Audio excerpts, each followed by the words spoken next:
Good afternoon, everyone. We're going to try this again. Good afternoon, everybody. Thank you. My name is Daniel Villanueva, and I serve as the Vice President for Enrollment Management here at the University of Houston downtown.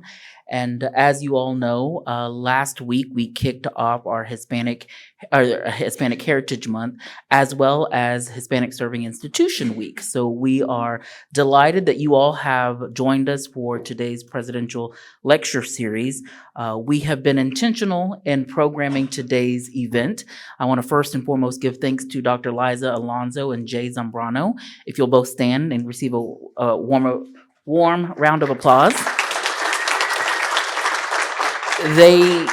They construct these events and work diligently with the faculty and staff here to coordinate these. Certainly our IT, our custodial services, and everyone else, our events team who puts these together. We want to first and foremost thank those. Before we get started on the two distinguished guests we have today, I have the distinct pleasure of introducing our campus president, Dr. Lauren Blanchard. If you'll give him a warm round of applause, he'll bring you greetings. Thank you so much, and good afternoon. It's my great pleasure to not only be here today, but more importantly, to welcome you to the first installment of the 2022-2023 academic year of our President's Lecture Series, centering on justice, equity, diversity, and inclusion. I can't think of any better way for us to kick off our academic year with this particular topic that's centering on the importance of the work that we do around being a Hispanic-serving institution.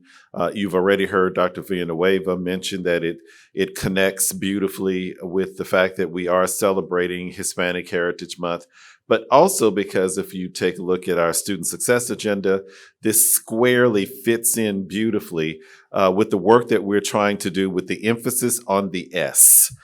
You've heard me mention time and time again that it's one thing to be a Hispanic enrolling institution, but it's totally different to be a Hispanic serving institution. And so I'm thrilled to death that we've got both Dr. Patrick Valdez as well as Dr. Anne Marie Nunez. My understanding is that it's very challenging to get both of them here at the same time, but the stars align for us here at UHD. We've got both here today with us, and with a real opportunity that I know that it'll provide for us to not only understand the historical implications and the historical foundation of how Hispanic serving institutions came about, but also to really help us to understand our responsibility, given the fact that 53% of our students come from Hispanic backgrounds, that really the work that we do here collectively centers around the success of those students, and more importantly, all of our students recognizing that we're also minority serving as well. And so understanding the distinctions and perhaps the parallel between the two is something that I look forward to learning more about from our two guests here today as well. And, we're fortunate because we've got our own Dr. Villanueva, who will serve as the facilitator for today's first installment. Most of us really already know him and embrace him as a scholar practitioner. And with that, some of you may not know that he serves as an editor of the Language and Culture section of the second edition of the Handbook of Research on Latinos in Education, Theory, Research, and Practice, which was just recently released in July of 2021. Daniel also serves, or Dr. Villanueva serves as an advisory board member of Wiley Publications Enrollment Management Report, producing articles and research relating to enrollment management. Before he arrived here at the University of Houston downtown, he served as Dean of Student Services and Dean of Enrollment Management at 2 Lone Star College campuses. And before Lone Star, he served as Director of Student Affairs for Blinn College. He also worked in new student orientation in the housing department at Texas Tech University. I can go on and on about all the things that we know and appreciate in Daniel. I always say that he's got to be one of the vice presidents for which I expect all of my vice presidents wouldn't sleep very much, but I don't think that Dr. Villanueva in particular sleeps very much because his tentacles are all over the place. And so it's been a great pleasure to work with him, and more importantly, I couldn't think of anyone better to serve as a facilitator today. Before I turn it over to him, however, I do want to specifically thank Mr. Jay Zambrano. Again, most times when we invite guests in, we seem to think that everything happens with a magic wand, but actually the magic wand here is the special relationship that he shares with these two fine individuals who have agreed to be with us here today. And also special thanks for all who have put together this event for today. So without further ado, I'll turn it over back to Dr. Villanueva, who is ready to come forward. Thank you all for being here.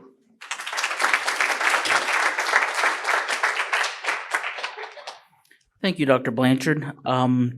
Today, we're joined by two distinguished scholars, and I'm going to go ahead and take the opportunity to introduce both of them at the same time. One will precede the other. However, we have agreed that I would introduce both of them together. The first individual is Dr. Patrick Valdez. I met him with the UT Project Males. He's an accomplished higher education executive with 25 years of experience in developing and executing academic and student success programs across the country. He currently serves as visiting professor at the University of Kentucky's College of Education and program chair of the Senior Diversity Officer Certificate Program. He's a former chancellor and professor of education at the University of New Mexico, Taos. And if you've never been to that campus, you should go. Beautiful ski resorts in Taos, New Mexico. And he's held several senior level positions at the College of Mount St. Vincent in New York City, the University of Texas at San Antonio, HACU, the Association of Public and Land Grant Universities, Lehman College in the CUNY system, and specifically, he was developing and executing academic and student success programs. He is the recipient of the Rackham Merit Fellowship from the Center of the Study of Higher Education and Post-Secondary Education at the University of Michigan. Dr. Valdez has conducted research and practices on the challenges and obstacles of first-generation college students. He's given presentations on executive leadership, African-American faculty experiences at Tier 1 institutions, increasing the number of underrepresented students in STEM, and bridging the gap between higher education and the community. His current research focuses on policy formation of Hispanic-Serving institution legislation and the role that HSIs will play in educating the nation's fastest-growing student population. He is a graduate of St. Edward's University with a bachelor's degree in international studies, a master's degree in student personnel administration from Teachers College, Columbia University, and a doctorate in higher education administration from the University of Texas, Austin. If you'll give him a warm round of applause, we welcome you, Dr. Patrick Valdez. Our second speaker is Dr. Anne Marie Nunez. She's the inaugural executive director of the Diana D'Alessio Institute for Hispanic Student Success at the University of Texas at El Paso. You should ask her what that institute is. Very important person at UTEP. And she has studied HSIs and Hispanic student success for 2 decades. As a national expert on Hispanic-Serving institutions, she recently released a book called Hispanic-Serving Institutions, Advancing Research and Transformative Practice, and this was the first book to ever focus on HSIs as organizations, and it won the International Latino Book Award.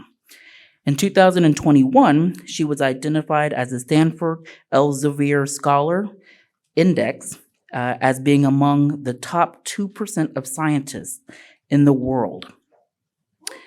The American Educational Research Association, AERA, for those of you who study higher education, also recognized her as a 2022 AERA Fellow, an honor awarded to top scholars in educational research with sustained exceptional research contributions. Dr. Nunez's research has extensively addressed equity in science, as she has collaborated on several NSF grants with budgets totaling over $10 million to build inclusive environments in geosciences and computer science discipline at HSIs. This work includes research with the Computing Alliance of Hispanic-Serving Institutions, an alliance with over 60 HSIs that aim to raise Latinx attainment in computing fields. In advancing understanding of the international diversity and organizational cultures of HSIs, Dr. Nunez's work has generated knowledge about how HSIs can apply the concept of Hispanic-servingness to promote culturally affirming experiences that foster positive outcomes for Hispanic students in computer science and other fields. As a policy-engaged scholar, she also has served as the National Academy of Sciences Committee member to co-author and disseminate the report Minority-Serving Institutions, America's Underutilized Resource for Strengthening the STEM Workforce. Now, without further ado, please give her a warm welcome.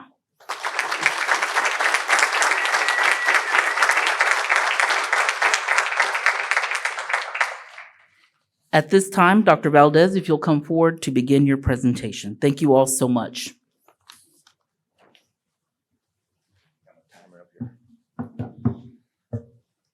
I want to put that there, I guess. Well, that was the presentation. Thanks for all being here. Pues buenas tardes. Good afternoon. Happy Latinx Hispanic Heritage Month. Happy HSI Week. President Blanchard, those members of the lecture series, thank y'all so much for the invitation. I'm going to do my best to get through some history on HSIs in a very formal, informal manner. So the best way to tell history is through a story. And so I will try to do that so that we can get to the main event, which is Anne-Marie Nunez, Dr. Nunez. So Anne-Marie and I presented the first time together the first and only time, about 7 years ago. And it's quite special to be able to present with her. And the reason I say that is because very few times do we get an opportunity to talk both about the current and future status of HSIs, but also the history. In fact, most times people don't know the history of HSIs. And so I'm going to share a little bit about that. There'll be a lot of slides, but we're going to get through them. A lot of the slides are just for context. And so we were talking about that last night. It's real special to be here to present for both y'all. And so we're certainly honored to be invited to be here. None of this work gets done without you, who are the faculty and staff at an HSI. And so recognize that in everything that we do and everything that we write, and certainly everything that we hope that we represent as Latinx scholars ourselves and practitioners. And so with that, I would start. So why is it important to research the history of HSI policy formation? So why is it important, right? Think about a tree, right? We can always see the beauty of a tree, but oftentimes we know that in order for that tree to be beautiful, it had been nurtured. It came from a seed and then it grew, right? So typically the roots tend to be very strong. And so that's pretty much the analogy of why you might want to consider why is it important to look at HSI history. And so here's another great quote that Laura Rendon wrote that talks about, and I'm going to have several of these. I won't read them to you, but I'll have you look at them as I talk. But basically, Dr. Rendon was talking about when you think about the history of any Latinx movement, or in this case, policy, that none of it was done because Congress decided to unilaterally show up one day and go, we ought to do this for Latino students because this would be a great idea. It was done because there were advocates in the community that said, hey, this is an issue, this is a problem, and we want it to be addressed. And so those who work policy and are familiar with it know that most oftentimes it's the advocacy from the outside that gets our politicians to move. We've forgotten that at times throughout our history, and you could argue even today, but that is typically how that happens. And so the extant literature on higher education when it comes to Latinx is that there are a growing number of HSIs. A lot of research that starts to show up around what are HSIs, what does it mean to be serving, and so forth.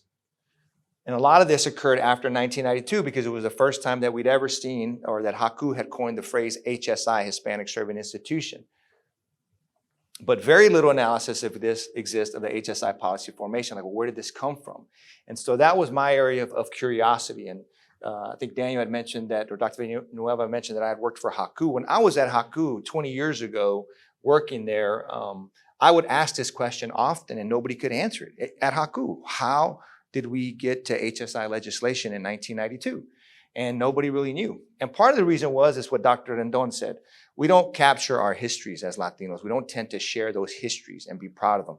And so this is not only for the current scholars that exist, but also for the future, for any students that are out there that need to know about this history.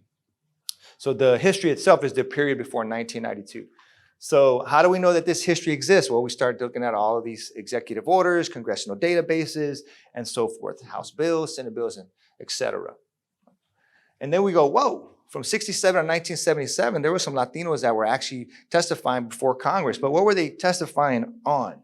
So you see here the GI Forum, they were talking about bilingual education, no surprise there, budget explanation in Spanish-speaking people. So all these things around how do we help migrant farm workers. So pretty much a broad range of things that are being testified on behalf of here.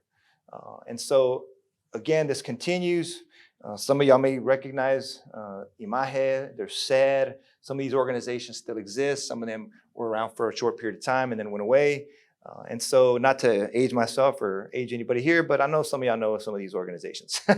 And so then you go here, you go, okay, well now let's focus specifically on education, right? So bilingual ed. Look at the years, 67, 72, 73. Then there's a shift in the research, or not in the research, but in the testimonies. You start to see higher education testimony getting done. So you look here and you go, okay, well, LULAC. People are familiar with LULAC, the League of United Latin American Citizens. And then you say, well, 75, need to publicize federally funded grants for Spanish-speaking students, request for direct federal funding of minority graduate education programs. And you see they're doing it before the House, they're doing it before the Senate, and this is federal, right, not state. And then you get to this individual here, Dr. Cándido de León, Hostos Community College in New York City, argued for Title III funding expansion. So you say, okay, well, let's dig a little deeper on that one. What is Title III? So those that are familiar with the Higher Education Act that was passed back in the 60s know that the Title III was it was called the Strengthening Developing Institutions title. It was created to support institutions that were, as it says in the title, developing. And so in 1976, you start to see with Dr. De Leon testifies first about that in regards to the Higher Education Act in terms of the Title III. And then you start to see a long list of one individual and then a couple of others, Hispanic Higher Ed, HHEC, right? So you start to look at this and you go, well, what was HHEC? What was this Hispanic Higher Education Coalition? Because I've never heard about this in my history books. Nobody's ever told me about this. Well, we dig a little deeper. You say, well, who was this Hispanic Higher Education Coalition? And so I'll let you look at these. Again, I won't read these to you. But they're basically saying these are personal interviews that I did with individuals who were alive, are still alive, who were in DC during this time period. And they're talking about why they were motivated to start coalescing together to move the needle around Hispanic higher education and giving these testimonies. And my favorite, I like this right here. You see that? In 1970, by puro sapo, you know, good luck. So I'm going to explain a little bit about what that means. So you had a confluence of two things that occurred in DC right around this period in 76. You had all these organizations here. Some of them already had presented, as you saw. I'll come over here and work this side of the room. Some of y'all had seen, like, they had started, these groups had started to testify. Well, those groups were strong, you know, in terms of, you know, testifying. But here's the shift. Right around that same time, you start to have these graduate fellows, these Latino graduate fellows that were coming in from all over the U.S. into DC. They were PhD recipients. They were new arrivals. They had just gotten their master's in some cases in public policy schools. And they start trying to figure out, well, what's going on with these testimonies in higher education? Who's advocating for Latinos? We know that these groups are doing it, but they're kind of broad, right? It's about workforce. It's about bilingual education. Who is talking about higher education for Latinos? So these individuals here, and then they looked at the National Chicano Commission on Higher Education. Some of y'all remember that group. They were putting out data. So you start getting this group here who knew this group here, and then Dr. De Leon testifies. So these guys, and here's the sapo part. These individuals get together and they go, okay, all of y'all have been testifying, but if we get together, then we can call ourselves a coalition.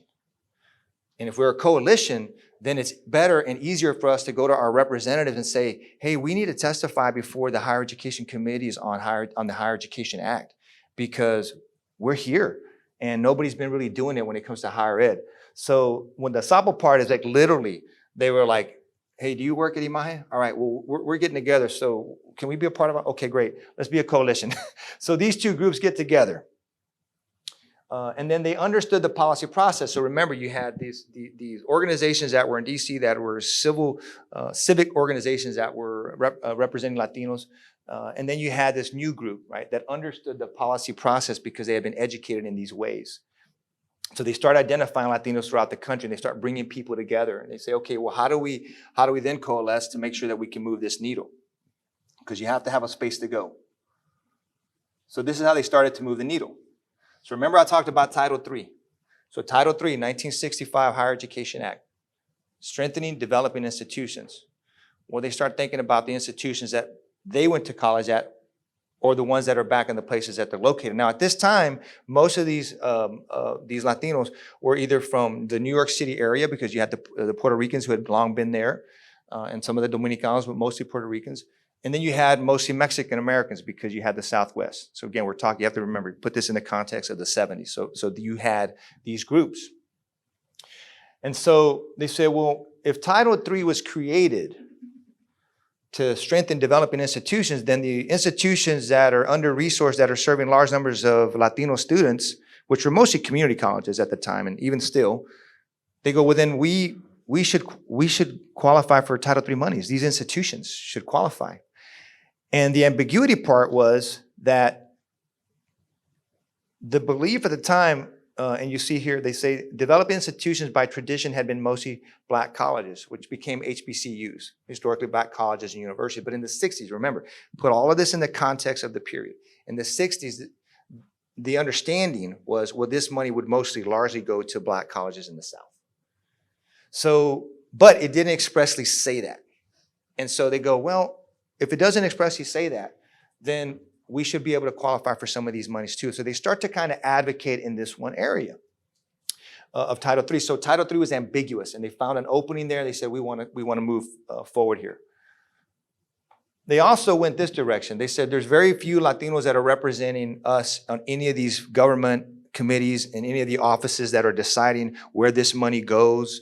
And so we need to make a case for this. And one way that they did it, this is just one small example. And again, the context of the period. They said, we have senators that represent us in the Southwest, that represent large numbers of Latino communities. So they may or may not really care what's going on with the Latino community in this area, but what they do care about is if funding from the feds is going to their state, because then they can say, well, we get federal funding. I advocate as a senator, as a representative, and we get federal funding. So they went to some of these senators and they said, you're not getting monies to your state that you could be getting because nobody's ever said that these institutions in the Southwest qualify for these monies. And that's how they started to move this needle. So they were very sharp, very smart, very aware. And I might add, and we were talking about this last night, that they were also very young. These were not elder Latinx veterano statements. They were in their late 20s, maybe early 30s, and had been mentored by some veteranos, but they were young themselves. And so they started to find these two strategies. And then they do that, and I want to go back here to Dr. De Leon. So remember, I said he testified in '76. Dr. De Leon was the first person that ever testified in front of a Congress to advocate for the expansion of Title III monies. LULAC and others had requested monies for different areas, but he was the first one who expressly said Title III should be expanded to include our institutions. Now, the reason that I go back to him is a very important reason, and I'm going to let you read this. I may read this one. Before his very first testimony, this is how he opens it up. He says, I would like to preface the comments that I am about to make with one observation.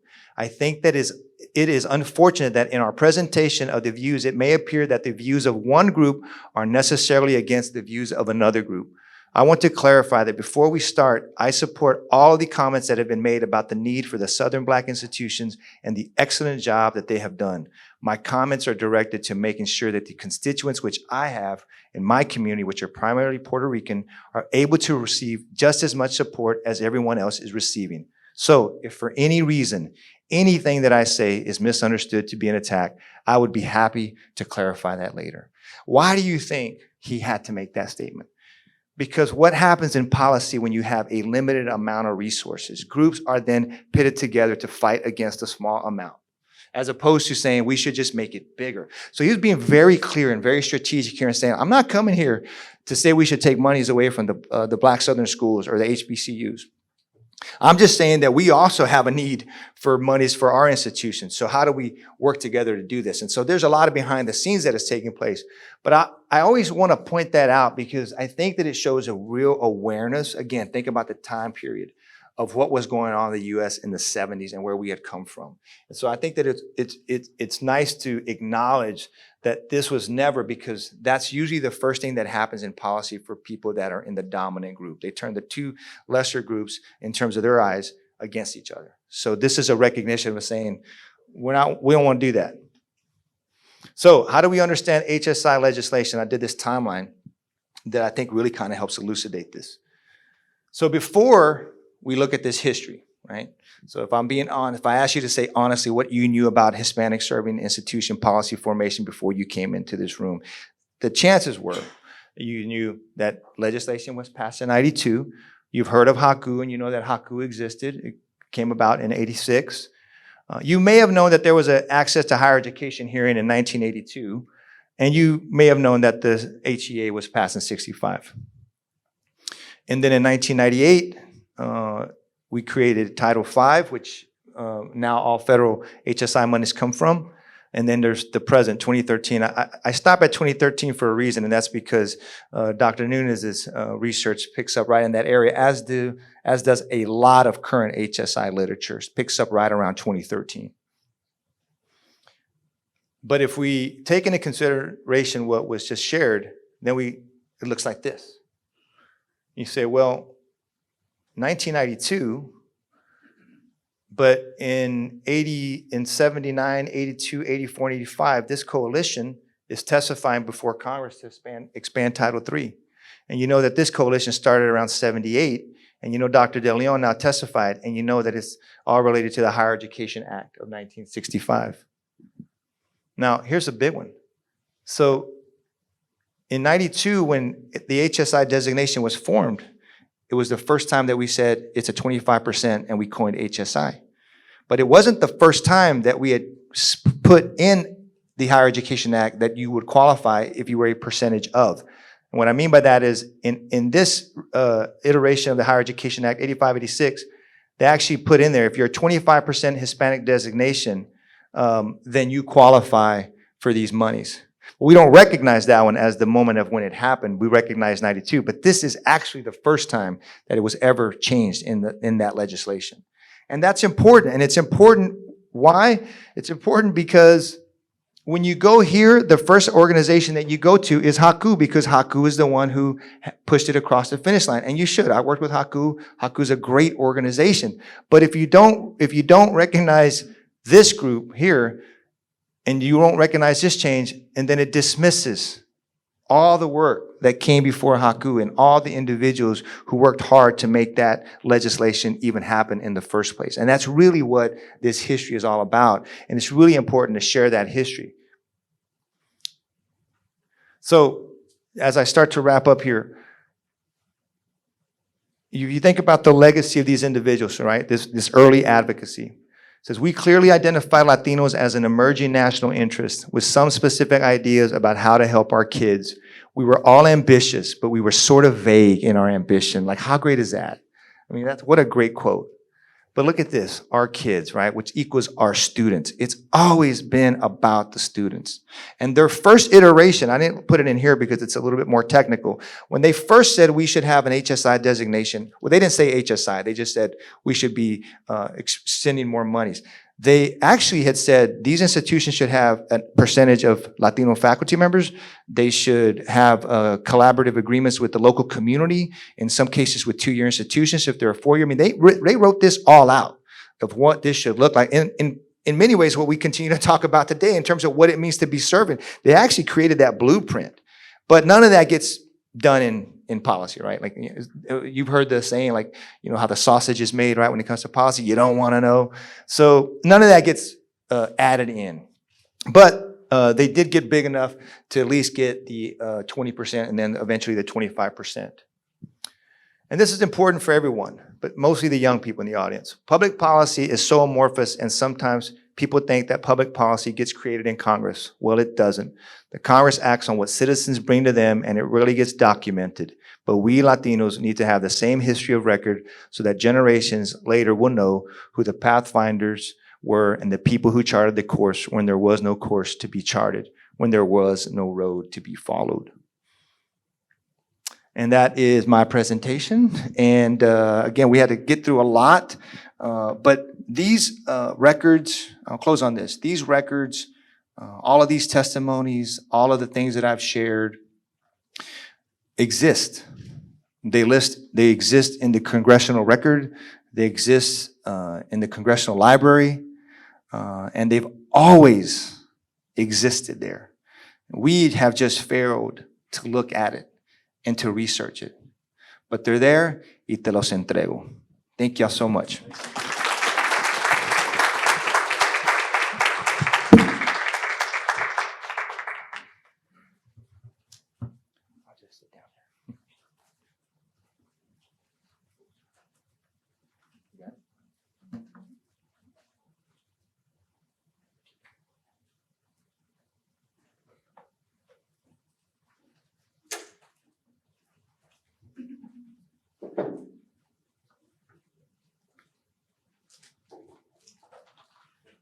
I'm trying to decide how to approach this. You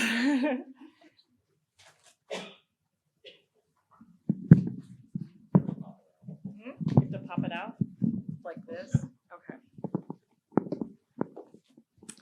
So you've heard a little bit about the background on HSIs, and we've also mentioned how in 2015, Patrick and I were invited to the University of Texas at El Paso, where I'm now on my full disclosure 12th day on the job. And so I will circle back to that a little bit. And at that time, it was 2015, and Patrick talked about where have HSIs been, and I talked about where are they going. So I'm going to talk about where they're going. I started my first position at the University of Texas at San Antonio in 2007.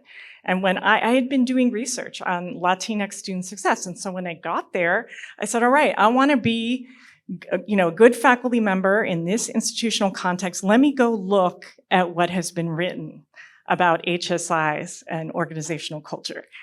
And I looked, and there was hardly anything. And that was what led me to start research in this area and start publishing in 2009, so that by 2013, I had published a monograph on Latinx student success and HSIs. And by 2014, the White House Commission on Educational Excellence for Hispanics, which now has a different name, they invited me to write a policy brief about how federal policies that were proposed by the Obama administration at the time might have unintended negative consequences for HSIs. So this idea of possibly measuring institutional performance by graduation rates, right, might have unintended negative consequences in funding for community colleges and broad access institutions. That same year, a program rotator officer at the National Science Foundation invited me to give a talk, kind of at the last minute, about HSIs. 6 people came. So when I talk about HSIs invisible no more, if you had said to me that there would be a National HSIs Week, it's amazing. So this is kind of, in a way, my story as a scholar interwoven with some policy development in HSIs and the emergence of scholarship. So back to the timeline, in 2016, I developed the first institutional diversity typology of HSIs. And so, part of the challenge of understanding HSIs is as long as they're nonprofit institutions and they have that enrollment figure, they can be categorized as HSIs. So they can have myriad missions, right? So many different missions. And so my colleagues and I developed a typology looking kind of at the landscape of HSIs. In 2017, the National Science Foundation starts a program targeting HSIs. At that same year, my colleague Gina Garcia came out with and published an organizational culture typology, which really looked at this idea of Hispanic enrolling versus Hispanic serving, and what does culture mean, right? Defining Hispanic HSIs, not just by enrollment, not just by outcomes, but by culture. In 2018, the National Science Board Science and Engineering Indicators published data on HSIs, so being able to disaggregate STEM graduates in different disciplines by HSIs compared with other institutions. And I'll circle back to an example of that later. But so you can see like visibility in National Science Foundation, they're talking about it. And they actually also featured this institutional diversity typology that my colleagues and I developed. Yeah, it's in a sidebar there.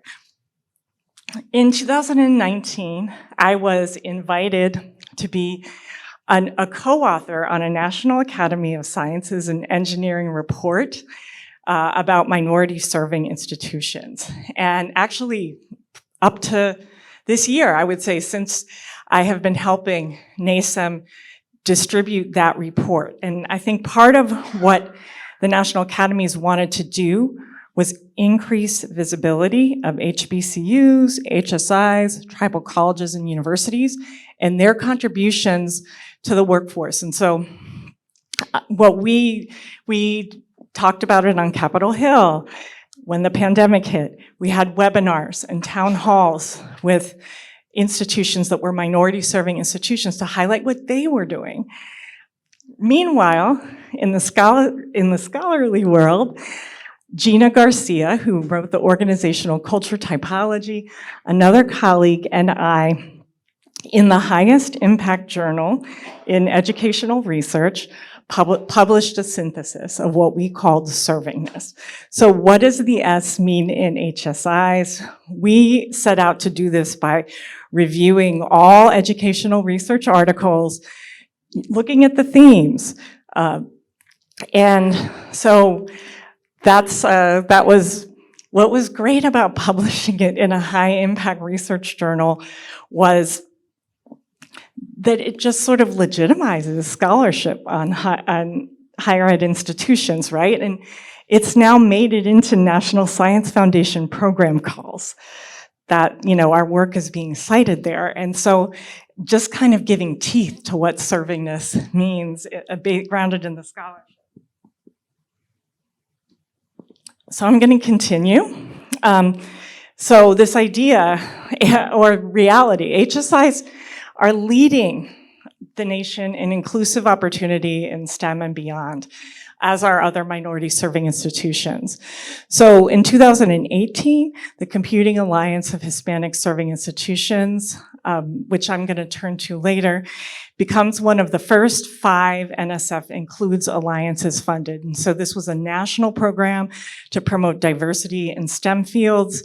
It's the only one led by HSIs. So again, raising visibility of HSIs and what they do, being recognized. 2019, UT El Paso, where I just began, becomes the first institution that was already an HSI to become an R1, to become a highly active research institution. In June, the Hispanic-Serving Research University Alliance was launched. And then this year also National Hispanic-Serving Institutions Week is proclaimed. So you can see there's just increasing energy and momentum around HSIs. I thought I would show this picture was snapped on Thursday. When I went with the Hispanic-Serving Research University Alliance, I was representing UTEP. We were thanking Representative Frederica Wilson. The picture on the left is the president of Florida International University, who is in her district, thanking her for her support of HSIs in Congress. And then this is the whole group of us that was there. It's a group right now of 21 institutions.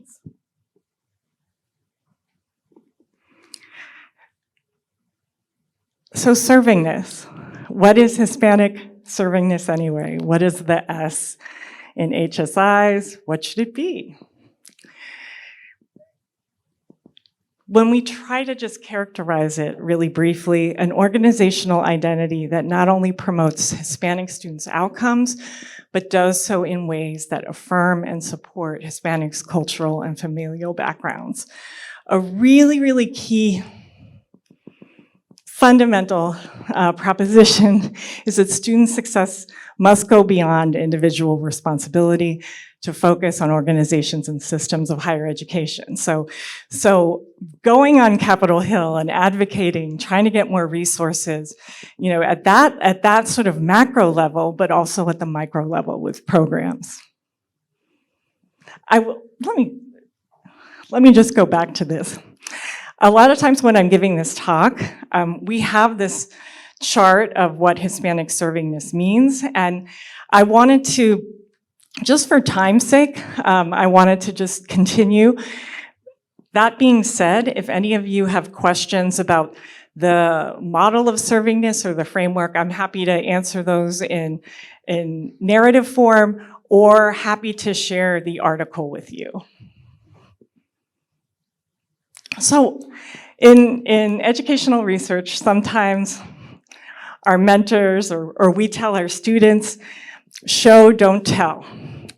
So what I thought I would do is provide a case, provide an example of underrepresentation in computer science for Latinx and how servingness might play out in that. So remember I was talking about the National Science Board indicators.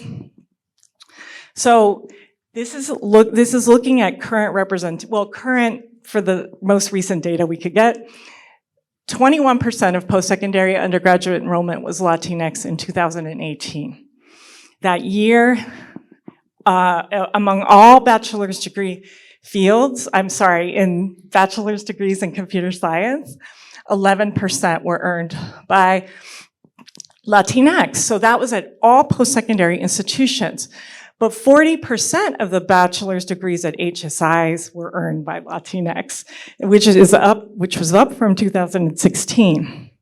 I'm just pointing out to be aware of intersectionality issues and gender issues, which are really important also. And there's emerging work on that in servingness. 2% of computer science bachelor's degree earners were Latinas that year.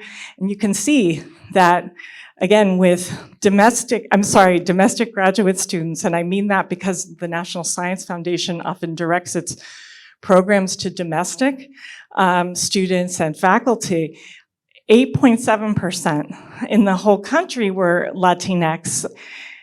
25% of those at HSIs were Latinx.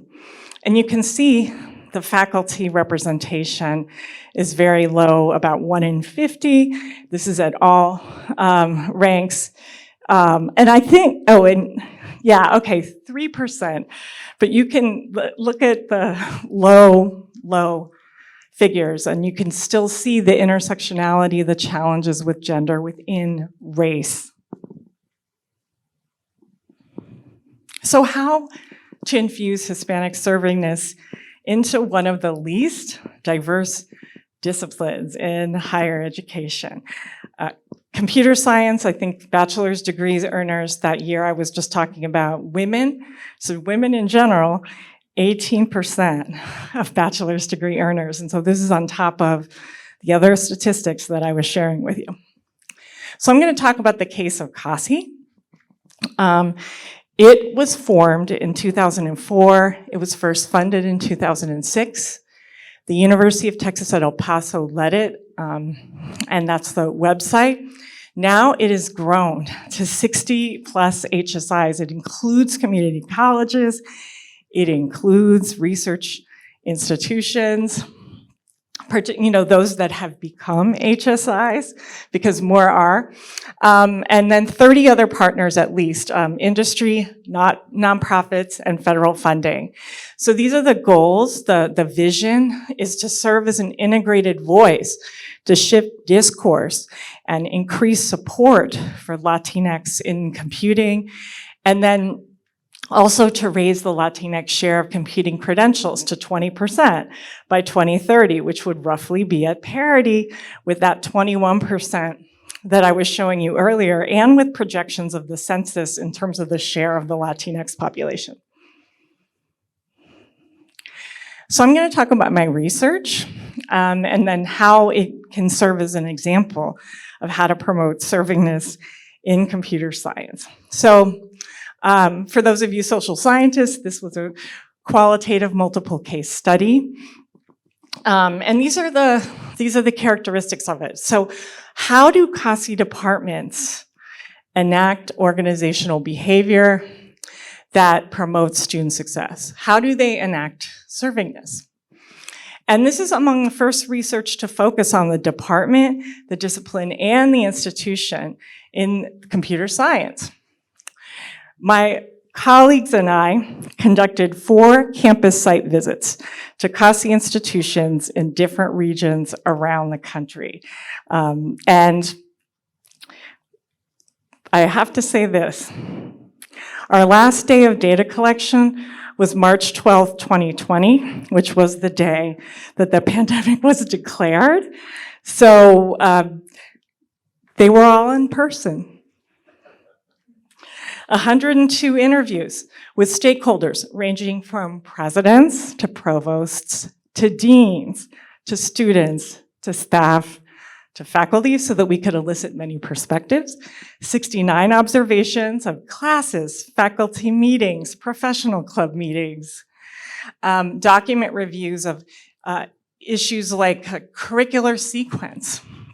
And we also spent 4 years of participant observation in general in the CASI network, going to their meetings, just seeing how these same individuals interacted in a more public setting, or I guess a group setting.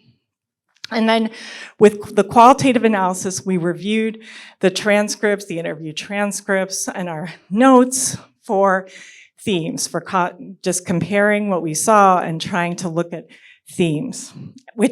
And so I think one of the strengths of this particular study is that we were able to triangulate the different data from the different perspectives. Because, for example, you could interview a faculty member who says, oh, I try to support students, but maybe you also observe them in their class, and the students might not be as engaged.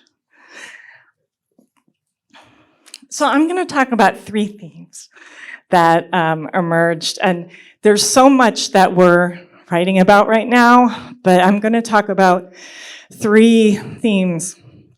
Talent development mindset. So one of the practices was that the departments assessed merit expansively. And so what that means is they didn't look at merit or talent in a really narrow way. And one example of this was in one department that we visited, where, so not all Latinx students are first language Spanish, but many of them are. And so some of them, when they get to college, they need to take developmental English. And that holds some of them back from getting into majors, competitive ones like computer science early on, right?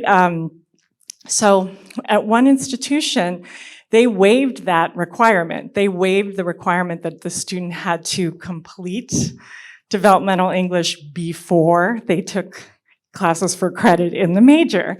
And as one faculty member and the chair put it, if the student performs well in computer science and in math, It doesn't matter if they can, they should be able to proceed in the major. A lot of the faculty members we spoke with stressed the impact of teaching. And this included really highly accomplished researchers, like the kind of people who were early career award winners from NSF.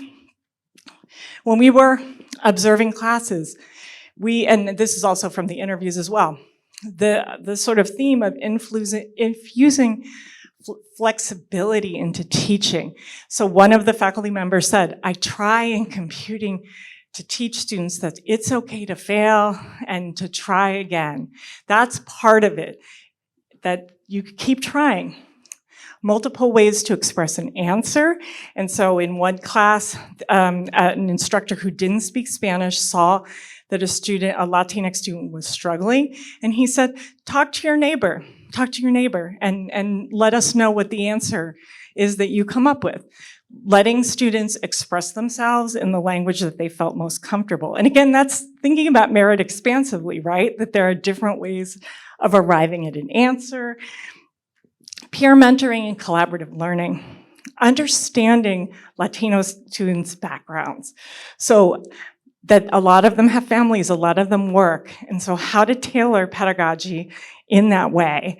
A lot of them may take care of their parents. Some of the instructors talked about how they admired the bilingualism of students and the students' hard work, thinking about motivation and ganas as assets.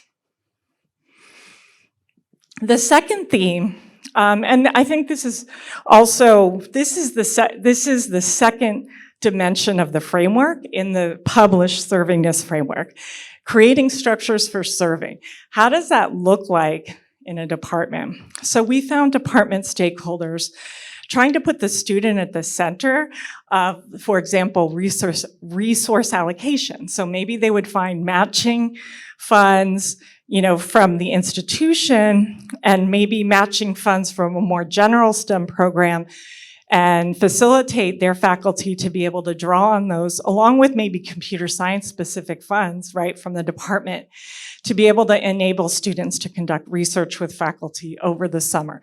Just really being creative and looking at what they had. External funding. One of the things that we call in the framework, boundary spanning with NSF industry partners. And so through CASI, that got those resources that I was telling you about earlier, pedagogical approaches, supporting student leadership. So these are the kinds of programs that are going on. Students have paid positions on campus to act as leaders or to build community in departments. And so that allows them, not to have to necessarily work off campus and create a better climate for students. In higher education, there is the norm that once somebody gets a PhD, they should go to a different institution. And so some of these institutions talked about growing your own. Some of them had programs where if somebody, when a PhD earner came back to the institution, they might provide incentives. Another one, they hired somebody on the non-tenure track who had shown in graduate school that they had really culturally relevant teaching skills, and now that person's actually on the tenure track. And another thing I should say is the importance of hiring and empowering culturally aware instructors and staff. So in the CASI program, the staff are also really involved in helping distribute this information and this, facilitating access to leverage resources in CASI. And in such a discipline that lacks diversity, the staff are overwhelmingly Latinx. And students expressed to us that the staff can serve as a bridge to connecting with the department. And my postdoctoral scholar, now former graduate student, and I have an article that just came out on the role of staff because it's understudied in higher education. The third, fostering multidimensional student success. And so the literature has talked about the first three, but the fourth and the fifth, really, in higher education literature, there's not a lot on talking about career education. But that really stood out. The value of qualitative research is if we had, sent out surveys, we wouldn't have been able to capture this. But we got to these institutions and there were courses in writing resumes. There were professional clubs. Some students themselves felt empowered to start a gaming club because they felt like they weren't getting enough group work in their classes, and they wanted to learn more about gaming together. Conferences. So the CASI would support students to attend professional conferences, workshops with industry like Google to handle those complicated technical interviews you may have heard about. And Google Tech Exchange was a program that sometimes faculty and students could go spend a semester there. Sometimes Google employees came to some of the campuses as well. And translating assets. So that's my encouraging students to translate their experiences into assets. And so one of my favorite examples was I was in a class, and there can be a tendency for Latinx students who have to work to maybe not value their work experience. If they're thinking about going into the profession, they may say, well, I just work at Best Buy. It doesn't really. And so what this instructor was saying is, if you have let's say you work at Dunkin' Donuts, don't just say you're a cashier. Talk about what you do. Talk about how, you're doing inventory management or you're handling customer service. This is really important. So encouraging the students to translate their assets. And I can certainly talk more about the other ones if you're interested.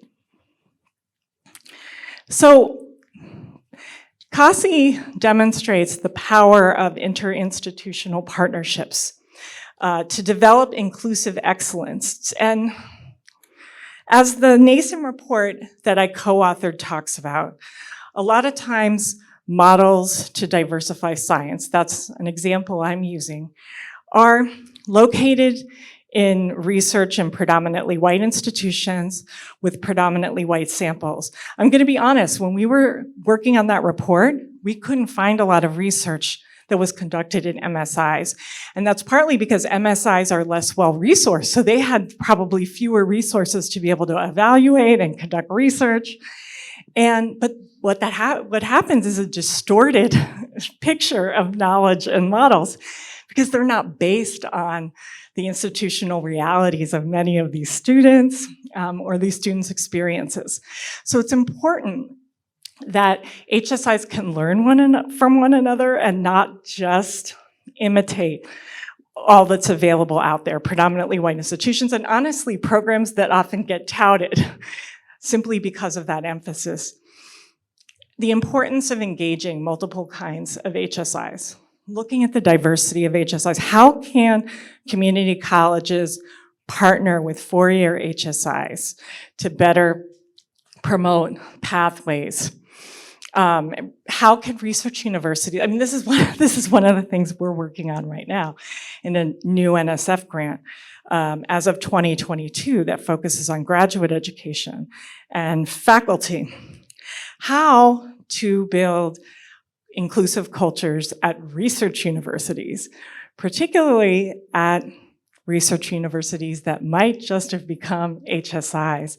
As one of my colleagues says, it shouldn't be business as usual. Just because you reached the 25% enrollment, don't be using the same strategy. You have to adjust your strategies.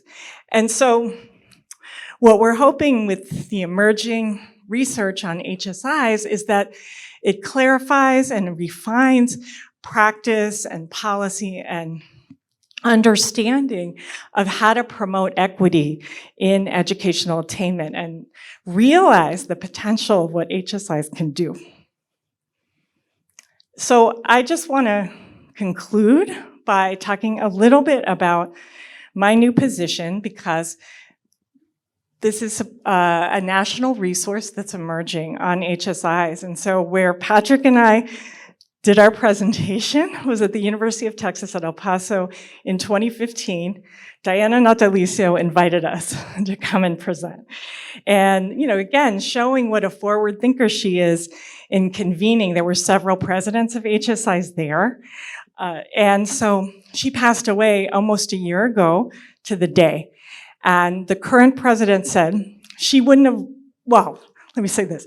There were a lot of donors who wanted to contribute a building. And she said a building is not the first thing that she would have wanted. The culture of transformation and equity that she promoted is something that she would have wanted. And so they, with some support from the University of Texas system, private donors, have launched this institute that I'm going to be leading. And so really, the Institute's purpose is to build a national resource, to build capacity in HSI. So for example, to be able to go to Capitol Hill and maybe contribute to federal bills and to contribute to the text to highlight HSIs. And to really, there's not really a place right now, and we're hoping to create that place where we can show the value of research and scholarship in shaping policy and practice and further understanding of how to serve students in HSIs. What does that mean organizationally? And of course, on a daily basis in the classroom or in programs. And we will be having professional development opportunities related to inclusive excellence, and UTEP and other exemplars of Hispanic-serving research universities to hopefully lead the way in that. And so I will just conclude with this quote that has been up here, but it really exemplifies a talent development perspective, which is, and she used to always say too, talent shouldn't be assessed by the zip code that one comes from. Thank you so much. It's been an honor to be here.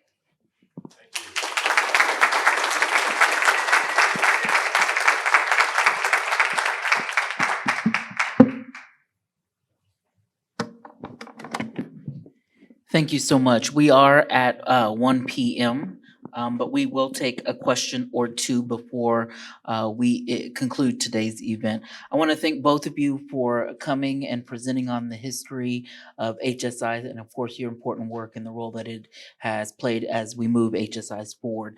I have a couple of questions because the audience is always awkward after this, right? Nobody wants to ask the question, although you have burning questions. But is there anyone here who has a particular question that they'd like to ask before I start us off on one or two questions?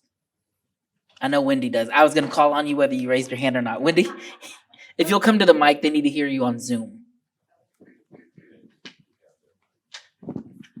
So I just want to say thank you so much, because this is totally in the vein of the leadership of this institution and directionally the ways in which we're moving. So bringing more knowledge and more understanding to what we're doing every day here, and then longitudinally looking forward. This is just music to our collective ears. So thank you so much. And Daniel, you're right, because my first question, right, was a history question, and not that the history isn't important, but I want to know where we're going, right? So my burning question that I have to ask is, what one thing could we do right now that would have the most impact, in the opinion of each of you, in serving our Hispanic students more effectively? I think one of the issues that organizational scholar Adriana Kisar talks about is that's a barrier to change and transformation is shifting mindsets. So I think one of the things that would be particularly helpful is to really raise awareness about the issues that Latinx students serve, organizational strategies, and they'll be adapted different ways in different institutional types, but learning, shifting mindsets that then can shift behaviors. And I know that that's really difficult, so I'm not saying that that's an easy thing to do, but I think that the fact that you all are here and you're interested and you want to learn about this, I would, keep learning and keep reading what's happening because the knowledge is coming out there. Look at the HSI program calls that have come out. Take advantage of those. Well, the first thing I'd say is learn the history. So I was an administrator for a long period of time, and I got to salute the work that you're doing here, President. I mean, because it's the staff and the faculty, but it has to come from the leadership. I mean, bottom line, there's just no way around it. And as I was listening to Anne-Marie talk about these three areas that you identified, the first thing I did was create a little matrix and said, okay, well, this is how you do it. These things here. How would you show that you're being an HSI that's actually focused on serving? Well, how are we doing in these three areas? What's the activity? What's the strategy? What's the activity? And then what's the output? How are we measuring? So that when you're asked, well, how are you actually serving Latinx students at your campus? You can say, well, in these three areas or these four areas, this is what we're doing, and these are the outcome of those things that we're doing. We've benchmarked this. We've met it, or we want to get better here, and we think we're moving the needle in that direction. But that's the way you do it. I mean, that's what I would recommend. And you're doing it already, right? The spirit is already here. And the reason that I say the history, and just to go back on the history, is because I believe history is where we get our vision. I mean, there's a seed that was planted for what it could be. And I think that that's why it's important to also kind of understand that history exists. But if I was doing the pragmatic, as a former chancellor, I'd be like, okay, this is exactly what we're going to do. We're going to figure this out. I just want to add something really quickly because it comes up in so many different conversations and settings. And this is another tough one, by the way. Changing incentives. Can incentives for promotion and tenure or for staff include some of these measures of servingness? And maybe even broaden contributions, that there may be more traditional ways of evaluating performance, but maybe broaden that. Any other questions? Sure, if you'll step up to the mic.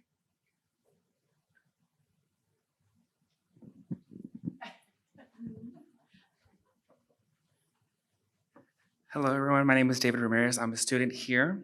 And my question is, how do we as students hold the school accountable to the HSI designation in a positive way? Should we say positive? I mean, if it's not, the institution is not holding up to the designated standard, do we express our, discomfort or not, like our disagreement in a positive or negative? Like, how do we approach that? I'm gonna go sit down. Well, first of all, the first thing you can do is be here today. So congratulations on being here. That's awesome. And then asking that question, because you're letting everybody here know that you're engaged and involved. I always took the approach with my students to be honest and to say, look, we want to be better and we want to be accountable for what we're doing. What we're doing great. Let's celebrate where we're doing good, and where we're not, then let's be honest and be better. And I think that that's the best thing that you can do when you're an MSI and you're trying to serve a community. So as students, what I would recommend is, you're here. If there's a student organization or a student group, student services, you've got enrollment, you've got the president that's here, and set up meetings that would, again, identify what does it mean to be serving, and then how do you work together to encourage the institution to keep moving in that direction. And I think Anne-Marie said this in her presentation, that you can never eschew student responsibility. Students have to be responsible for the work they do. However, what are we doing as an institution that really ensures that our students are successful? So scholarship opportunities, workforce opportunities on our campus. Are they listening? Are they engaged? So I would suggest keep doing what you're doing, but come up with a plan that actually shows a way that you will work with the college to engage students to move in that direction. Because the last thing that you can do, or the worst thing that you can do, is come up with all the complaints, but not be helping, not engage in the solution. And then if you're a faculty or staff member and you have students that are engaged and want to be engaged, how do you mentor and nurture those students so that they actually feel like they can be a part of that discussion, as opposed to feeling like, well, the only thing I can do is go to Twitter and light you up, or go to Instagram, because that's the reality, and we've all lived in that. Just to extend that, these are examples that I saw in my research that students can organize to build community and and maybe bring concerns to the department to build community. Some of the students I saw had paid positions to do that, but I also the climates in the departments did vary. Not all of them were supportive or equally supportive, and not equally supportive of all students. And so I would see students in clubs organizing to build community, to bring concerns to the department. And they did have a department chair, for sure, who was open to talking with them, about those concerns, and was willing to leverage some resources. But even if financial resources can't be leveraged, students have social capital and social connections that they can build with one another. And also so students just being really inclusive, that maybe just saying for the gaming club, and anybody can participate who wants to, and to really be open about how you all can make a difference, and that when your voice does matter, and when you organize and you let other levels know. Can I answer your question, Dave? Any other questions? Of course you do, Dr. Roberts. I'm saving one last tough question for him, so I'll go after you, and we'll conclude the lecture today. So, number one, thank you so much, colleagues, for your fantastic presentation. We really appreciate you providing us an in-depth understanding of both the history and the future of HSIs. I'd love for you to speak to the idea of HSI, at least the designation, being an intersectional identity, and how that often does not, it is not investigated in the way that it needs to be. We recognize that our brothers and sisters who are Puerto Rican in the Northeast, as was mentioned, versus those who might be of Mexicano descent or even Guatemalan in the Southwest are going to have different needs, right? Both linguistically, as a class, right, in our class economic structures. And we equally recognize that the university itself is not a homogeneous, right? That particular fields in the sciences versus the humanities are going to treat and access, understand, and incorporate those students differently. So would you be willing to speak to how we need to be cognizant of those intersectional identities, recognizing that HSI means something different in the Pacific Northwest than it does in the Southwest? Those populations are far different and need different things in urban centers than they do, of course, at rural campuses, in order for us to truly meet the definition of servingness that you spoke of today. Again, thank you.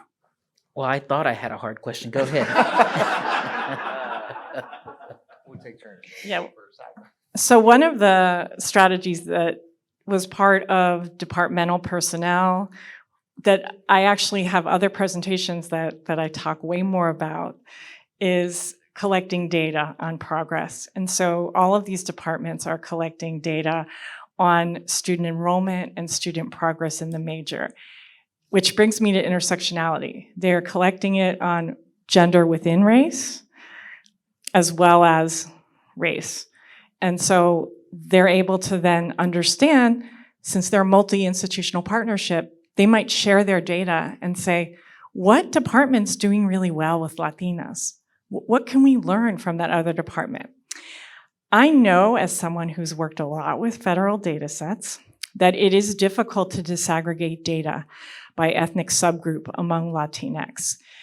I would encourage you all to think about if there's a way that you might be able to look at your data and learn about where these students are and how they are doing and review it. And that's one of the things that I would say. And I know I know it may be a tall order, because I know that sample sizes of students may be small and there are concerns about confidentiality. But if you're using it for internal purposes, you might be able to do something creative like that would help. And then you all can have shared meaning around the data and dialogues about how to serve and support these students. mic on me? Well, I mean, I think, I don't think that that's actually as hard a question as it may seem. I mean, I think at the end of the day, you have to, if I heard you correctly, you have to figure out how do you serve the students that you serve on your campus, period. Whether they're Latinx, whether they're African American, whether they're cisgender, whatever, right? It's your campus. How do you figure out the students that you have? So there is no like national standard for what it means to be an HSI, right? We're doing the research. There are best practices and there are benchmarks, and they may shift between Puerto Rican students and Puerto Mexicanos in the Southwest, but maybe they won't. And I had the great fortune of being at several institutions, and I always used to tell my staff, say, you know what? Latino students or Latinx students that are struggling, the ones that struggled in Miami, the ones that struggled in the Bronx in New York, the ones that struggled in rural New Mexico, these face the same obstacles. Families that didn't quite understand how to overcome the barriers and obstacles, whether or not they received a high quality education, K through 12 education, and needed more assistance when they got to our campus. I mean, so all those things are somewhat more, I think, in common than not. But at the end of the day, I think as an institution, you have to look at what your student population is, engage with the students that are here to really just figure out, what are the differences. And then as Anne-Marie said in the research, right, that, hey, a lot of our models are still based on these predominantly white institutions or these high research ones. So how do we take agency to figure out what we need to do for our campus? And so, I mean, I have all these notes here. This is another thing. I mean, she's a great friend, a great colleague, and then she talks and I'm writing notes because I'm like, there's stuff that I don't know here that I want to take with me. So I think that there's a difference, and there's definitely the intersectionality, and that's a big word, and we should continue to use that word because more often than not, we try to do this. But I think that you're on the right path, and ultimately your institution is your institution, and that's what you got to figure out. Okay, final question. Dr. Nunez, you talked about flexibility in pedagogy. And that's a tough question, right?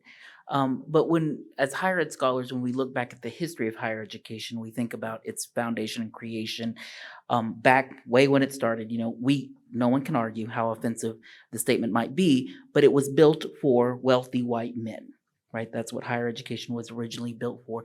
Over the course of its time, it's now morphed into what we see it today. But still structurally within these institutions, right? We use language that is of colonial descent, bursar, registrar, syllabus, right? All of these things that are very foreign, in particular to this population of students. Can you talk a little bit about, both of you, the flexibility in pedagogy? Because really what you're saying is redefining teaching to a particular population, right? And that can be difficult for people to wrap their minds around, but can you share a little bit about what you mean and what you mean about flexibility in pedagogy and what you've seen as great examples of that doesn't ask faculty to compromise the academic credentials of teaching nor the content, but really customizes it to this particular population of students?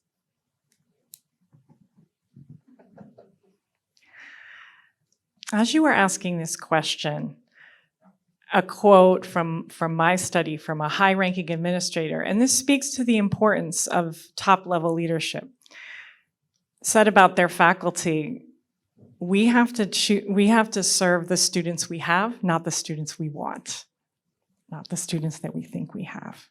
And so knowing your students, I think this has come up in the other exchange as well, the importance of knowing who your students are, students talking about learning their names and just being recognized, being encouraged is really important. Having the flexibility to say to a class, if there's anything that's getting in the way of your studies, please feel free to come talk with me.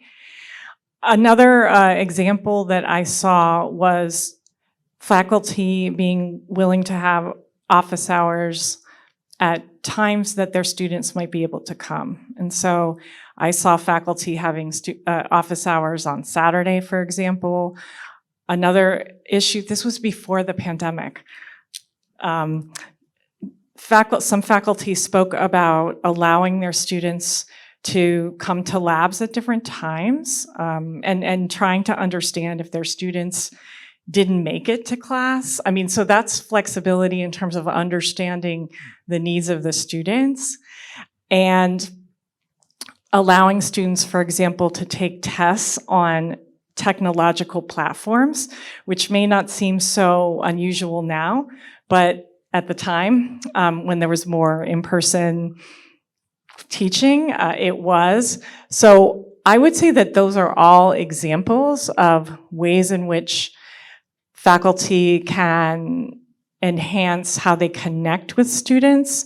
And I do think that encouraging students to express themselves in multiple ways, knowing there may be multiple ways that students speak and think, and that those different ways of arriving at an answer are valid, and it doesn't have to compromise academic standards. Thank you. First, I'd say don't say that you're compromising anything, because I think that that's already a deficit mentality. How do we do something without compromising our coursework? We're not trying to compromise anything. If we're all scholars and instructors, we want to teach the highest level. What we're asking faculty that may not have these backgrounds is to be inclusive of the students that they have in their classrooms. And that's a very different framing of that issue. And so if you think about Laura Rendon's work on cultural sensitivities and how you make students feel welcome, Angela Valenzuela, who does Familismo, right, talks about that. That's K through 12, but it's the same idea that instead of students getting here and we strip away all that power that they bring with them. You were talking about the student who didn't speak the language, right, as well, but they said it didn't matter. Numbers are numbers. Numbers are universal. If you can do that, let's get you in and we'll figure that other stuff out. So I think that those are some global ways to look at it.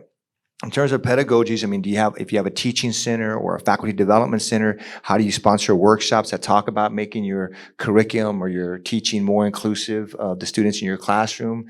At Kentucky, we've got workshops that are done by the Faculty Learning Center on how to make on DEI, how to make your classroom more responsive and inclusive to students, all students. We don't say one student over another, we just say all students, right? So the expectation is that any student, right, could struggle. I mean, I could have any number of ethnicities. So let's say we're talking about Latinx students, and the Latinx students get it, and the other students didn't. So, well, how do I include them in what I'm trying to teach? So I think we have to reframe sometimes as faculty to think that, well, if I'm already seeing a student of color or a different gender, then I'm already having to compromise what I'm teaching.